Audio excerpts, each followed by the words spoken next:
जावयाला मी घेतली, तुम्ही घेतली का?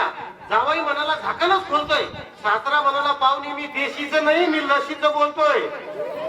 तेव्हा प्रत्येक जण विचारायची लस घेतली का? असे सगळे आपल्या आजूबाजूला गोष्टी घडत असतात. नवीन वर्ष, मराठी नवीन वर्ष गुढीपाडव्याला लागतं आणि आपले शिकलेले लोक कधी साजरा करतात? 31/12ला. आता मागच्या 31/12ला मला माझ्या मित्राचा फोन आला, तू कुठे आहे? म्हटलं मी माझ्याच घरी आहे. तू कुठे आहे? ते म्हणे मी माझ्याच कॉलनीत आहे, पण मला माझं घरच सापडायला म्हणे. मी गेलो तर त्याच्या घरासमोरच उभा होता, पण तो घरात जात नव्हता. त्याला म्हटलं लोकच आहे काय? मग मी दार वाजवलं, त्याची बायको बाहेर आली. मग तो म्हटलं तुझंच घर आहे का? म्हणे हो.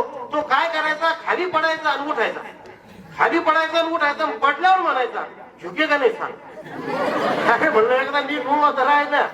म्हणजे असे काही लोक असतात, यातून आम्हाला विनोद मिळतो. आता बघा, माझ्या मित्राकडे एक लुना होती. लुना किती विद्यार्थ्यांना माहिती?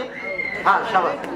त्या मित्राची लुना अशी होती, त्या लुनाचं वैशिष्ट्य महाराष्ट्रभर होतं. त्या लुनावर जर त्याची बायको बसली तर ती लुना बंद पडायची, आणि त्याची मिळवणी बसली की लगेच सुरू व्हायची. हे प्रकरण घटस्फोटापर्यंत गेलं. ते मला जाऊन मिटवावं लागलं.